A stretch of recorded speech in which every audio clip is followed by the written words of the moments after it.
മാന്യ പ്രേക്ഷകർക്കും ശിവോഹം ചിനുവിലേക്ക് സ്വാഗതം. പ്രിയപ്പെട്ട പ്രേക്ഷകർ, തമ്പനയിലിൽ കണ്ട ലക്ഷ്മി നരസിംഹ കരാവലംബ സ്തോത്രത്തെ കുറിച്ചിട്ടുള്ള വീഡിയോ ആണ്. സർവ്വ ഐശ്വര്യം പ്രദാനം ചെയ്യുന്ന സ്തോത്രമാണ് കേട്ടോ. ഇതിന്റെ ഫലങ്ങൾ എന്തൊക്കെയാണെന്ന് പറഞ്ഞു തരാം.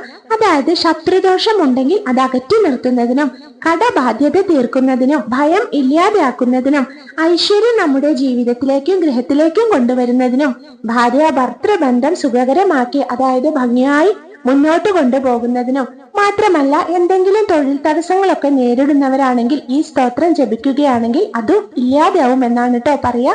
അതായത് തൊഴിൽ അഭിവൃദ്ധിക്ക്, സാമ്പത്തിക അഭിവൃദ്ധിക്ക്, കലഹമില്ലാതാക്കാൻ, എല്ലാ കാര്യങ്ങൾക്കും വേണ്ടി ഭക്തിയോടുകൂടി ജപിക്കാവുന്ന സ്തോത്രമാണ് കേട്ടോ ലക്ഷ്മി നരസിംഹ സ്തോത്രം എന്ന് പറയുന്നത്.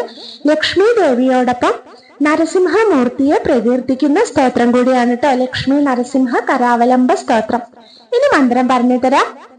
ശ്രീമദ് പയോനിധി നികേതന ചക്രപാണെ ഭോഗീന്ദ്ര ഭോഗ മണിരാജ വിമാനമൂർത്തെ യോഗീശ ശാശ്വത പ്രഭാകര കരുണാബ്ദെ ലക്ഷ്മി നൃസിംഹ മമ ദേഹി കരാവലംബം. ഇതാണ് മന്ത്രം.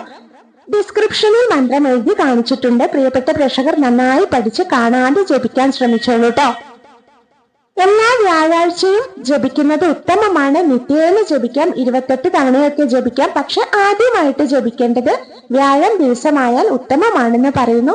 വ്യാഴം തുടങ്ങി മുടങ്ങാതെ ജപിച്ചോളൂ, കഴിയുന്ന പോലെ കേട്ടോ. 28 തവണയോ അതിൽ കൂടുതൽ ജപിക്കാൻ കഴിയുമെങ്കിൽ, അതായത് എന്തൊക്കെ പ്രയാസങ്ങളും ബുദ്ധിമുട്ടുകളൊക്കെ ആണെങ്കിൽ അതിനനുസരിച്ച് കൂട്ടി ജപിച്ചോളൂ, പെട്ടെന്ന് തീർന്നു കിട്ടിക്കോളും. മഹാവിഷ്ണു ഭഗവാന്റെ ഉഗ്രരൂപമായ നരസിംഹമൂർത്തിയാണ്.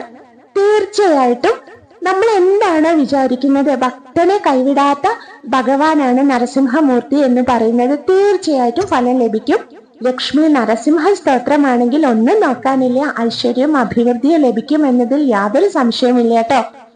എല്ലാവരും ജപിച്ചോളൂ. എല്ലാവർക്കും ലക്ഷ്മി നരസിംഹ കൃപാകടാക്ഷം ലഭിക്കട്ടെ എന്ന് കൂടി പ്രാർത്ഥിക്കുകയാണ്. വ്യാഴാഴ്ച ദിവസങ്ങളിൽ ജപം തുടങ്ങിക്കോളൂ. Thank you.